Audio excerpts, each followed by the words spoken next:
Hello and welcome my dear friends. आपका स्वागत करते हैं आपके अपने यूट्यूब चैनल एग्ज़ाम मेरी जान में। इस वीडियो में बात करूंगा ABBMU CNET BSc nursing entrance exam से रिलेटेड। सेकंड काउंसलिंग आपकी चल रही है, तो सेकंड काउंसलिंग में किन छात्रों को, किन स्टूडेंट्स को गवर्नमेंट मेडिकल कॉलेज में एडमिशन मिल पाएगा, किन को प्राइवेट कॉलेज में मिल पाएगा, इसके बारे में डिस्कस करने वाला हूँ। मतलब क्या कुछ कट ऑफ रहने वाली है सेकेंड काउंसलिंग के लिए, वो आपको बताऊँगा। साथ में जो स्टूडेंट्स अपग्रेड करने जा रहे कॉलेज को, मतलब इसके पहले फर्स्ट काउंसलिंग में आपको सीट अलॉट हो गई थी, लेकिन अभी आप अपग्रेड करने के लिए फिर से काउंसलिंग किया है, आप लोग का क्या होगा, मतलब आपको सीट मिलेगी या नहीं मिलेगी, अगर मिलता है तो प्रोसीजर क्या होगा। चलिए स्टार्ट कर लेते हैं वीडियो को। देखिए दोस्तों, सेकेंड काउंसलिंग आपकी 11 जुलाई से स्टार्ट है। पहली चीज़ तो 18 जुलाई तक में आप चॉइस फिलिंग, रजिस्ट्रेशन, ये सब कुछ कर पाएंगे। सीट अलॉटमेंट रिजल्ट आपका 21 जुलाई को आने वाला है। सीट को एक्सेप्ट करेंगे और डॉक्यूमेंट वेरिफिकेशन कराने के लिए कॉलेज जाएंगे 22 से 29 जुलाई के बीच में। ठीक है, 29 जुलाई शाम 6 बजे तक आप ये इसको कर सकते हैं। सबसे पहले बात करूँगा जो कोर्स को अपग्रेड करने जा रहे हैं। देखिए, अगर 145 के नीचे आपका मार्क्स बनता है तो आपको सीट नहीं मिलेगी। अगर आप अपग्रेड करने जा रहे, कोई सी भी कैटेगरी हो, जनरल हो, OBC हो, EWS हो, SC हो, ST हो, फ़र्क नहीं पड़ता। क्योंकि रीज़न ये है कि सीटें बहुत ही लिमिटेड बची हुई हैं और अब आप ना वो 1400 सीट जो पहले थी उस कट ऑफ में नहीं है, सीटें बहुत कम है। KGMU में 110 था, तो अभी 10 सीटें हैं। आपके लिए बिल्कुल आसान नहीं होगा। जो स्टूडेंट्स 150 के अराउंड होंगे उन्हीं का अपग्रेड होगा। बात समझ में आ गई। दूसरी चीज़, अगर आपका अपग्रेड हो जाता है तो क्या करना होगा, 40,000 रुपये आपका सबमिट है किसके पास, ABBMU के पास। ये फीस यहीं पे रहेगी। बात समझ में आई। बाकी आपको जो कॉलेज अलॉट हुआ है वहाँ से जाएंगे, अपने डॉक्यूमेंट्स लेकर के आएंगे और जो इस बार कॉलेज अलॉट होगा वहाँ पर सबमिट करेंगे। बाकी ये प्रोसीजर मैं आपको आगे भी बताऊँगा।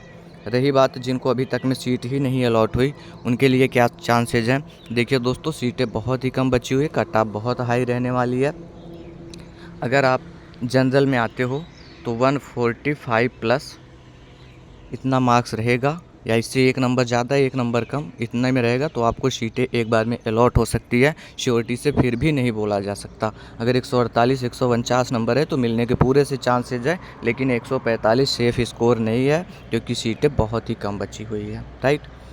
OBC और EWS की अगर मैं बात कर लूँ तो आप लोगों का 143 142 ये रहने वाला है कट ऑफ, और इस पर भी अगर आप सही प्रेफरेंस दिए होंगे तभी आपको सीट अलॉट होने वाली। रिव्यू किया गया ढेर सारा कि कितना रैंक पे कौन सा मार्क्स बन रहा है।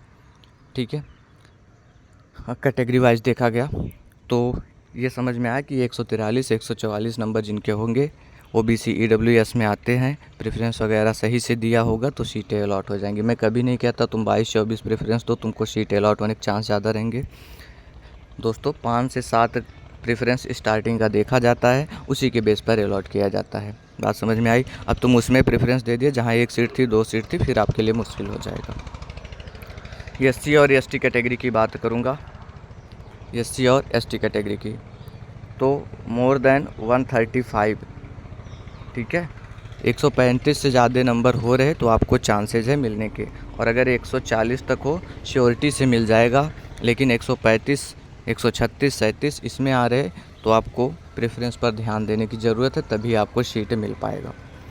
रही बात जो हमारे सब कैटेगरी के बच्चे हैं, तो प्रीवियस में तो 127 नंबर पे मैंने देखा स्टूडेंट्स को अलॉट हुआ था जो EX सर्विसमैन में आते हैं।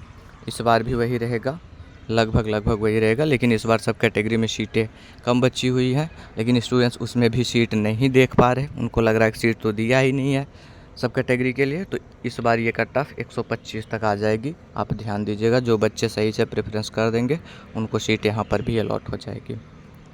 रही बात प्राइवेट कॉलेज के लिए, प्राइवेट कॉलेज के लिए सभी को सीट मिलेगी जिनके में लिखा हुआ है एलिजिबल फॉर काउंसलिंग, और 10 से 15 कॉलेज को प्रेफरेंस दिया है, सबको सीट अलॉट होने वाली है। परेशान बिल्कुल भी नहीं होना।